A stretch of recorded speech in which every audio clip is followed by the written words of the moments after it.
महाराष्ट्राचं नेतृत्व करणारे आणि आपल्या हिमतीनं या राष्ट्राचं रक्षण करणारे वीर पुरुष या इतिहासात बरेच होऊन गेले। अशाच वीर पुरुषांची वंशावळी म्हणजे पेशवे। पेशव्यांनी महाराष्ट्रासाठी अगणित लढाया जिंकल्या आणि प्राणांची आहुती देऊन शत्रूपासून या राज्याचं रक्षण केलं। पण पेशवे आले कुठून? त्यांचं मूळ गाव कोणतं? या प्रश्नाचं उत्तर सापडतं श्रीवर्धनमध्ये। शिवाजी महाराजांनंतर इतिहास गाजवला तो म्हणजे पेशव्यांनी। या पेशव्यांचा मूळ पेशवे बालाजी विश्वनाथ यांचं जन्मस्थळ म्हणजे हे श्रीवर्धन। त्यामुळे पर्यटनाच्या दृष्टीने श्रीवर्धनला एक वेगळंच ऐतिहासिक महत्त्व सुद्धा आहे। मराठी चित्पावन ब्राह्मण घराण्यातले बाळाजी विश्वनाथ भट हे महाराष्ट्राचे पहिले पेशवे आणि हेच त्यांचं जन्मस्थान। 18व्या शतकात शाहू महाराजांना राजकारभारात मोलाचे सल्ले देऊन अवघ्या महाराष्ट्रात त्यांनी नाव कमावलं। ते जंजिरा मुरुड हे जे संस्थान आहे, श्रीवर्धन, म्हसळ आणि मुरुड हे 3 तालुके मिळून एक संस्थान होतं आणि श्रीवर्धनचे वसुली कारकून म्हणून बाळाजी विश्वनाथ भट हे काम करीत होते।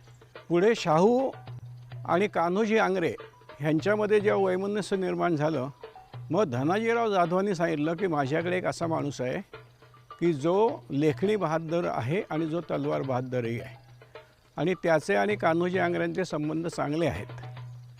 म्हणून मग त्यांना बोलवून घेतलं शाहू महाराजांनी आणि त्यांना विचारलं की तुम्ही कान्होजी आंग्र्यांना माझ्या दरबारात घेऊन याल का?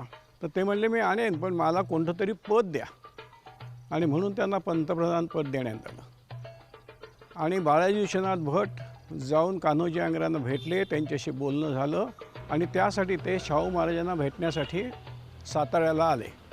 बाळाजी विश्वनाथ भट यांनी जी कामगिरी केली त्याबद्दल शाहू महाराज खुश होऊन म्हणाले की तुम्ही आता कान्होजी आंग्र्यांना माझ्या पायाशी आमच्या दरबारी आणलेलं आहे, तर ह्याच्या बदली तुम्हाला मी काय बक्षीस देऊ? तेव्हा त्यांनी सांगितलं की मला ही पेशवे पदाची जी वस्त्र आहे ती परंपरेने आमच्या वंशजांकडे द्यावीत अशी इच्छा आहे माझी, आणि शाहू महाराजांनी ती मान्य केली। राजेशाही आणि पेशवाई जरी आता संपली असली तरी त्यांच्या स्मरणार्थ उभारलेलं हे स्मारक सदैव त्यांच्या शौर्याची गाथा गातच राहील। श्रीवर्धनमध्ये धार्मिक स्थळं अगणित आहेत, पण जेव्हा आपण पेशव्यांबद्दल माहिती घेतोय तेव्हा त्यांच्याच काळातल्या या लक्ष्मीनारायण देवळाबद्दल सुद्धा जाणून घेणं तितकंच आवश्यक आहे। पेशव्यांच्याही आधीपासून हे मंदिर इथं उभं आहे।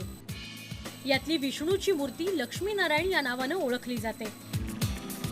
मूर्ती जवळून पाहिल्यावर त्यावर केलेलं बारीक कोरीव काम लक्ष वेधून घेतं। हे देऊळ कधी बांधलं गेलं याचा निश्चित उल्लेख नाही, परंतु मधल्या बाजूच्या सभामंडपामध्ये जो एक काष्ठलेख लिहिलेला आहे त्या काष्ठलेखामध्ये त्यानुसार हे काष्ठलेखानुसार सभामंडप 240 वर्षापूर्वी झाला असावा असं तिथे दिसतं। पेशव्यांचं हे कुलदैवत असं नव्हे, परंतु ग्रामदैवत असल्यामुळे पेशव्यांचा वाडा तिथपासून चालत 5 मिनिटाच्या अंतरावर आहे। येण्या जाण्याची वाट पूर्वापार अजूनही तशीच ठेवलेली आहे आणि अजूनही लोक त्या वाटेने येत जातात की ज्या वाटेने गेल्यानंतर पेशव्यांचा मूळ वाड्याचा जागा त्या ठिकाणी आपल्याला सापडते। पेशवे इथून गेल्यानंतर त्यांचं इकडे येणं जाणं बंद झाल्यामुळे त्यांनी त्यांच्या एका पुरोहिताला पाठवून श्रीवर्धन आणि परिसरातल्या देवस्थानांची माहिती मागवली होती। त्या माहितीमध्ये सर्व देवस्थानांची माहिती असलेला एक श्लोक देवस्थानच्या मागच्या बाजूला भिंतीवर लिहिला गेलेला आहे आणि त्याची सुरुवात श्री लक्ष्मीनारायणम यापासूनच केलेली आहे। आजही देवळात विधिवत पूजा केली जाते आणि पर्यटकांसाठी हे ठिकाण म्हणजे ऐतिहासिक ज्ञानसंपदा आहे।